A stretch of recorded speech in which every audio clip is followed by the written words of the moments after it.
Oi pessoal, tudo bem? Vamos continuar com o livro Capitão da Minha Alma, Senhor do Meu Destino. Nós já estamos no último capítulo desse livro que o Napoleão Hill está trazendo aqui para a gente. Esse livro cujo título ele se inspirou então no poema do William Ernest Henley, que termina assim: não importa quão estreito portão, quão carregada de punições a lista, sou senhor do meu destino, sou capitão da minha alma. E o Napoleão Hill, nesse livro, aqui no segundo capítulo, o capítulo do pensamento organizado, ele diz que é uma pena que o Henley, o autor desse poema, não tenha concluído esse poema dizendo que sim, é possível ser senhor do nosso destino, capitão da nossa alma, porém com uma condição: se nós nos apoderarmos da nossa mente, se a gente organizá-la, se a gente andar humildemente perante Deus e expressar a nossa mente na forma de esforço organizado, calcado em definição de objetivo. Ou seja, se a gente entender o que ele chamou também de regra de ouro ali no segundo capítulo do pensamento organizado, que ele disse que é estar fazendo, pensando no todo, está fazendo o nosso melhor, está fazendo além daquilo que foi determinado, daquilo que foi pedido e o melhor. Então ele disse que essa é a regra de ouro para que, se a gente observar isso e nós então estivermos observando também os conceitos que ele está trazendo aqui, que são divisão criativa, pensamento organizado, a gente já viu isso no primeiro e segundo capítulo, e atenção controlada, é o que a gente vai ver agora no terceiro capítulo. Então se a gente estiver cultivando essas qualidades, como ele explica, se a gente entender a importância delas, nós podemos conquistar sucesso. E ele está trazendo todos esses conceitos, está falando desses conceitos, trazendo essa teoria aqui através em forma de pergunta e resposta, de uma entrevista com o Andrew Carnegie. O Andrew Carnegie é aquele magnata do aço, multimilionário, que acabou se tornando o mentor do Napoleão Hill. Eles se conheceram quando o Napoleão Hill, que ainda estava ali, era um jovem, ele estava trabalhando mais ou menos como repórter, foi ali entrevistar o Andrew Carnegie, mas ele pensava em fazer direito, em ser advogado. E o Andrew Carnegie então sugeriu a ele fazer essa pesquisa para estar trazendo uma filosofia do sucesso, para estar trazendo um manual, um passo a passo, ele chama aqui de guia para se alcançar a realização pessoal. E o Napoleão Hill aceitou esse desafio, essa sugestão do Andrew Carnegie, e passou então 30 anos da vida dele entrevistando mais de 500 dos mais famosos e bem-sucedidos líderes de cada setor, além de milhares de outros empreendedores, tanto de sucesso como os fracassados, porque ele teria também que estar vendo o que é que acontecia para a pessoa fracassar. E de acordo com o que eu vi nos livros dele também, Pensa em Riqueza e Mais Esperto que o Diabo, o fracasso ele passa por aquilo também, pela mente, pelo mental. Tanto fracasso ou sucesso somos nós que criamos no nosso mental. Porém, o fracasso também, ele diz que é uma forma de estar nos ajudando a da próxima vez dar certo, e não uma forma de nos desmotivar. Ele traz até o exemplo do Thomas Edison, que de acordo com ele fracassou mais de 10.000 vezes antes de ter alcançado o sucesso que alcançou, trazendo também tanto benefício para a humanidade. Então, aqui no último capítulo, ele estava falando sobre pensamento organizado e concluíam, então, falando sobre a persistência para que o pensamento organizado faça o papel dele, tudo que ele está dizendo aqui que é possível. E aí o Napoleão Hill perguntou: como adquirir persistência? Ele disse: desenvolvendo a força de vontade, pois a persistência não é simplesmente vontade indomável, ela está mais para um motivo definido que inspira a ação. E ele diz para juntar esses três fatores, motivo, vontade e ação, aí a gente chega na persistência. E o Napoleão Hill então perguntou como se desenvolve a força de vontade. Ele diz que a força de vontade só responde à motivação. e que quando uma pessoa se apodera da força de vontade, ela tem as outras faculdades da mente sob controle, já que a força de vontade, de acordo com ele, é a chefe de todas as outras faculdades da mente. E o Napoleão Hill então conclui dizendo: então não é possível se tornar um pensador organizado sem controle sobre a força de vontade, é isso? Ele disse: sim, é isso. E não se esqueça que a vontade responde a hábitos controlados, baseados em motivos definidos, que é o mesmo que dizer que o jeito de obter controle sobre a mente é desenvolvendo hábitos de ação que estejam relacionados ao exercício da vontade. Então, aqui ele dizendo que para que nós nos tornemos donos da nossa mente, a gente deve então estar desenvolvendo hábitos de ação. Ele falou muito sobre hábitos ali adquiridos, feitos voluntariamente. E aí, como ele fala de ação aqui, ele conclui dizendo: todo estudante dessa filosofia deveria ter a palavra ação gravada na consciência, porque ela é uma das palavras-chefes de toda essa filosofia que ele está mostrando. Então foi assim que ele concluiu o capítulo ali sobre o pensamento organizado, que ele alertou antes do início do capítulo, que seria um capítulo de vital importância. E a ação que a gente deve estar fazendo com relação a esse capítulo é estar lendo novamente. Ele disse que não seria da primeira vez que todas as fichas cairiam. E aqui vamos ver como é que ele vai falar sobre a atenção controlada. Escondido nessas duas palavras há um poder estranho que é suficiente para remover todas as limitações comuns autoimpostas que as pessoas aceitam e pelas quais são restritas durante toda a vida. O poder é literalmente uma dinamite mental e é capaz de explodir a causa das limitações autoimpostas e dar ao indivíduo meios para assumir comando da própria mente. Então, aqui ele dizendo que o poder da atenção controlada, ele é como uma dinamite mental e é capaz de explodir autolimitações ou limitações autoimpostas, aquilo que a gente mesmo colocou ali, aquelas crenças que nos limitam. Essa atenção controlada, se a gente prestar bem atenção no que a gente está pensando, então ela é capaz de explodir, essa dinamite mental explode essas limitações e nos permite assumir o controle da nossa mente. Quando dominar este capítulo, você entenderá mais plenamente por que é necessário ter um objetivo principal definido a fim de chegar ao sucesso. Mais uma vez, ele trazendo então, sem objetivo principal definido, sem um desejo, não se chega ao sucesso. Você também saberá por que o objetivo definido deve ser anotado, memorizado e repetido sempre. Entenderá por que a atitude mental tem papel tão importante na realização do principal objetivo do indivíduo ou de qualquer objetivo menor. Aqui, então, ele deixando claro, para a gente deve definir o objetivo, deve ser aquele desejo que se transforma em uma obsessão de tanto que a gente pensa nele, de tanto que a gente age em favor para que ele aconteça, de tanto que a gente tem ações relacionadas a ele. E aí ele diz então que quando a gente perceber isso, fizer isso, a gente vai entender porque a atitude mental tem esse papel tão importante na realização desse objetivo, do principal objetivo ou de qualquer objetivo menor. Tudo passa pela atitude mental. A questão da atenção controlada é a base de muitas seitas e religiões, embora possa ser chamada por outros nomes. Ela tem sido uma arma importante dos líderes militares e alguns nem sempre a usaram de maneira construtiva.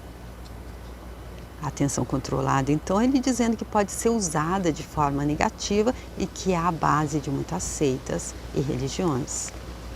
Neste capítulo, teremos uma compreensão melhor do princípio do Mastermind, cujos resultados têm espantado homens da ciência e leigos que testemunharam suas operações. Então, ele dizendo que ele vai trazer mais uma vez nesse capítulo também o princípio do mastermind, que ele já falou tanto nas páginas anteriores, que é o princípio de se associar com pessoas que vão poder nos impulsionar em direção ao nosso desejo. A aliança de duas ou mais mentes trabalhando em perfeita harmonia pela realização de um objetivo definido tem o efeito de estimular a mente de cada pessoa na aliança e fornece aos membros da aliança ou a algum indivíduo no grupo uma fonte de conhecimento que às vezes não pode ser atribuída ao conhecimento acumulado de nenhum dos indivíduos. E aqui, esse fato que ele está trazendo aqui, relacionado a essa aliança de duas ou mais mentes, então ele diz que isso pode trazer uma fonte de conhecimento que às vezes não pode ser atribuída ao conhecimento de nenhum dos indivíduos. E aí eu acredito que se explica quando Jesus Cristo diz, quando houver um ou mais reunidos em meu nome, ou seja, em busca de um objetivo comum que seja para o bem de todos, eu estarei com ele. Então, com eles. Então, é por isso que eu entendo que ele diz aqui que isso não vai poder ser atribuído a nenhum dos indivíduos da equipe. Por quê? Porque é a inteligência infinita que já está ali potencializando tudo.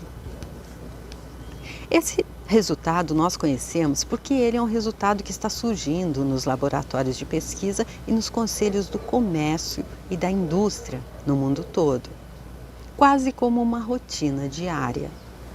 Vemos a todo momento evidências de que essa combinação de mentes dá aos homens visão, coragem, imaginação e iniciativa que eles não têm quando agem sozinhos e de maneira independente.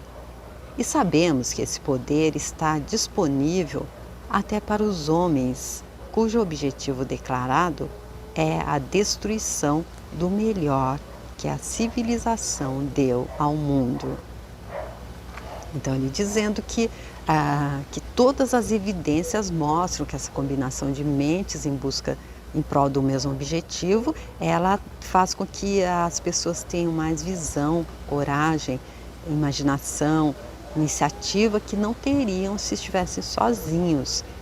E ele diz aqui no final uma coisa que não é muito interessante, que é interessante de se saber, porque esse poder também está disponível até para homens cujo objetivo não é o de construir, mas sim o de destruir. E ele já disse que isso pode acontecer até por um período, porém quem está trabalhando em prol do próprio umbigo não vai sair ali no final vitorioso, como é o objetivo. Andrew Carnegie incluiu a atenção controlada como um dos princípios da realização individual, mas até o grande mestre do aço falhou ao associar esse princípio aos meios pelos quais a civilização pode progredir. É o Napoleão Hill explicando aqui. Carnegie viu nele um poder que é adaptável às necessidades do indivíduo na solução de problemas econômicos e pessoais de natureza material, mas não mencionou suas possibilidades além desse ponto. Então, ele alertando aqui que até o Andrew Carnegie não percebeu que esse poder, então, da atenção controlada, ele vai além de resolver os problemas econômicos e de natureza material. Carnegie reconheceu prontamente que a imensa fortuna dele foi acumulada apenas pelos esforços de uma combinação de mentes que consistia em 20 homens a ele aliados em um grupo de mastermind, cujo objetivo era produzir e comercializar aço. Ele adquiriu a técnica necessária para induzir esses homens a trabalhar com ele em um espírito de harmonia. Sabia que visão criativa, imaginação, iniciativa e inspiração produzidas por sua aliança de mastermind eram grandes, mas não tentou explicar a origem do superpoder que davam a ele.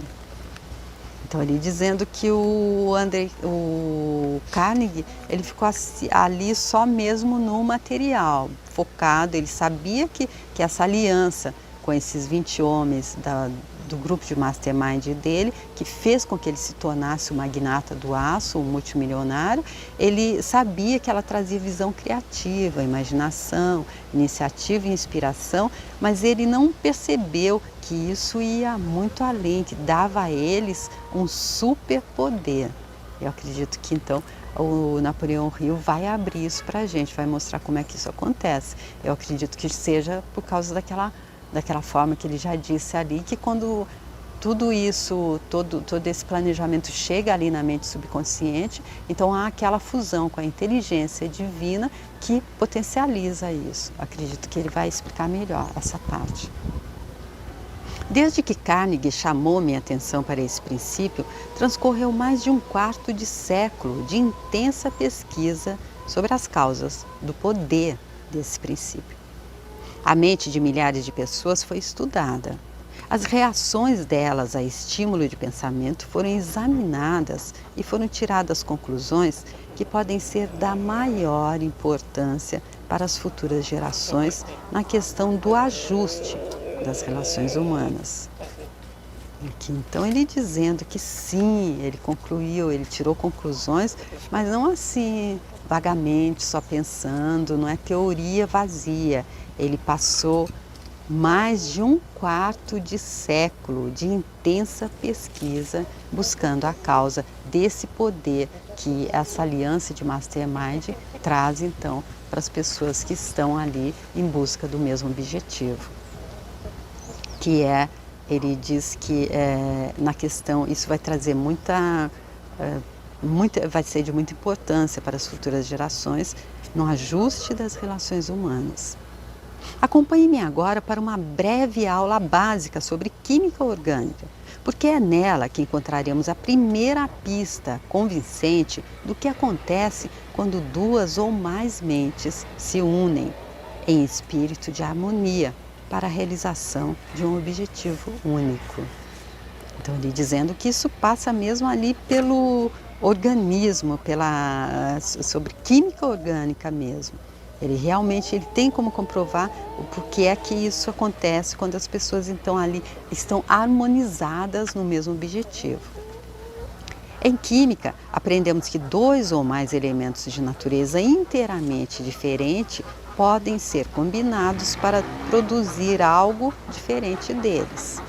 Por exemplo, a água, conhecida em química como H2O, é um composto que consiste em duas partes, de hidrogênio e um átomo de oxigênio.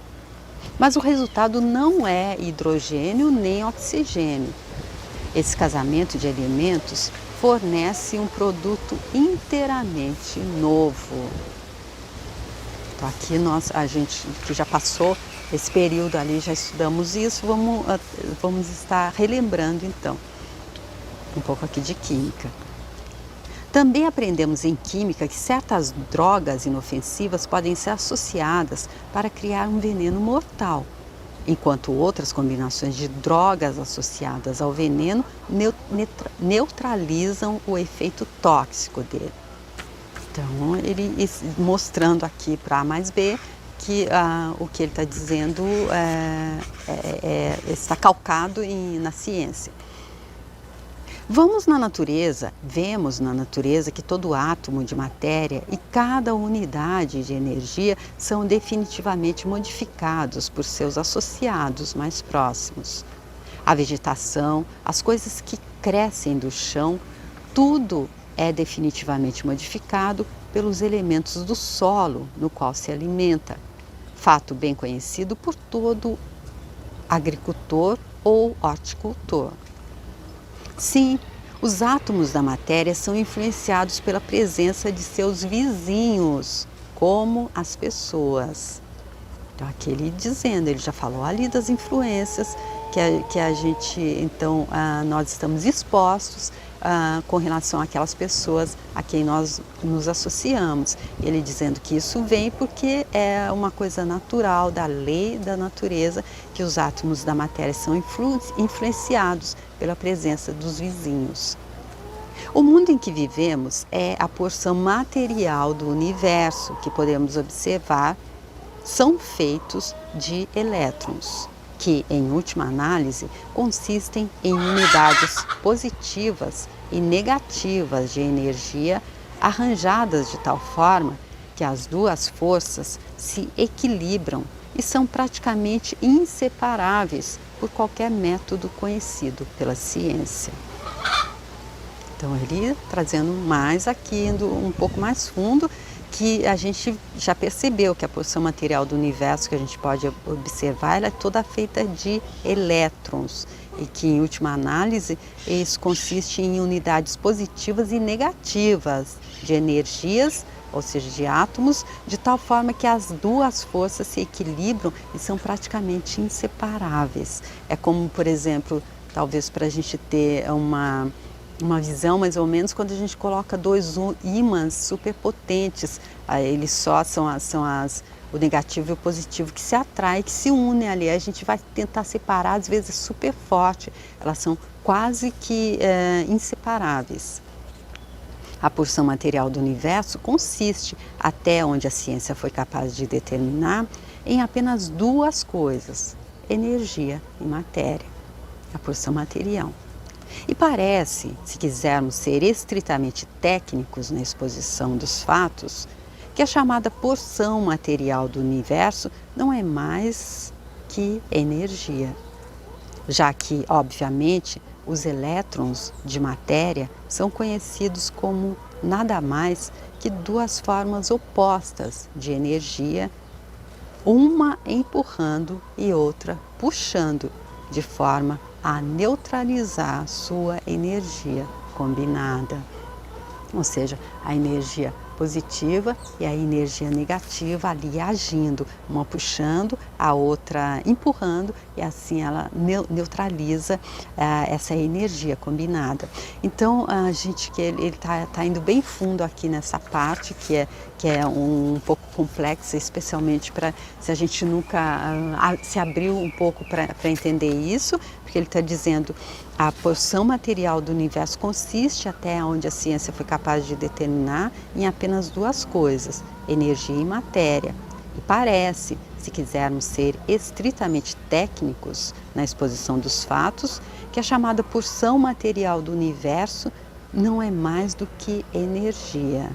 E a gente vê ali na física quântica, na mecânica quântica, que o que parece matéria é a energia vibrando menos. Porque tudo é energia em diferentes estados de vibração. E a gente vê isso bem ali também no filme Quem Somos Nós. E então ele vai trazer nessa parte da atenção controlada, então, como é que essa aliança de Mastermind, ele está explicando aqui como é que essa aliança de Mastermind, então, ela pode dar às pessoas que estão harmoniosamente, tem uma galinha me bicando no pé, harmoniosamente unidos em prol da realização do mesmo objetivo, ela pode dar superpoderes a esses indivíduos, a esse grupo de indivíduos, e ele explica que até o Andrew Carnegie, que se beneficiou disso, só associou isso ao lado econômico, ao lado material, mas ele tem tudo a ver com as relações humanas. E aí então ele vai falar mais disso nesse capítulo Atenção Controlada, que já começou bem forte, bem denso, né? Vamos bem devagar para a gente entender tudo, porque até o final desse livro ele diz que é possível nós sairmos aqui como capitães da nossa alma e senhores do nosso destino, desde que a gente tenha aplicado aqui os conceitos que ele está passando de visão criativa e pensamento organizado nos capítulos anteriores, e agora a atenção controlada. E ele ensina aqui como cultivar essas qualidades e explica a importância delas para a conquista do sucesso. E é isso que a gente está buscando, né, gente? Entender, como ele disse ali no livro Pense e Riqueza, como é que a gente então escolhe a correnteza que leva para a prosperidade, a abundância plena Ele explica incansavelmente que tudo passa pelo nosso mental. Se a gente não for dono da nossa mente, se nós não formos os observadores conscientes do nosso pensamento, não tem negócio, não tem nada feito. Tá bom, gente? Eu fico super feliz por você que esteja acompanhando. Muito obrigada pelas mensagens de incentivo, muito obrigada por você que compartilha, muito obrigada por você que curte o vídeo. E especialmente se você está sendo contribuição para você, se você por acaso, por ser analfabeto, ou por ser deficiente visual, ou por não ter tempo, esteja aproveitando todos os ensinamentos desse livro tão grandioso, o terceiro que eu estou fazendo do Napoleão Hill. Já fiz também o Pense e Enriqueça e o Mais Esperto que o Diabo. Eu tenho eles ali no canal, deixo aqui a playlist se você quiser ver. E se você quiser se inscrever no canal, você pode também encontrar outros livros que eu fiz lá. Eu vou ficar super feliz, se for leve para você, faça, por favor. E eu espero contar com você para que a gente possa então estar concluindo, tá continuando, tá dando continuidade ao terceiro capítulo desse livro, para então no final a gente entender o que é que se requer, que a gente já esteja colocando em prática aquilo que ele disse, que conhecimento sem ação não tem poder nenhum. Tá bom, gente? Ele disse ali no final do segundo capítulo que a palavra que a gente deve sair com ela gravada assim, como se fosse alguma coisa, um quadro ali em neon piscando assim toda vez que a gente pensar nesse livro, ou pensar que a gente quer sair da falta e da escassez, é na palavra ação. Tá, gente? Eu fico aqui e muito obrigada por você continuar comigo para que a gente continue esse livro no próximo vídeo. Tchau!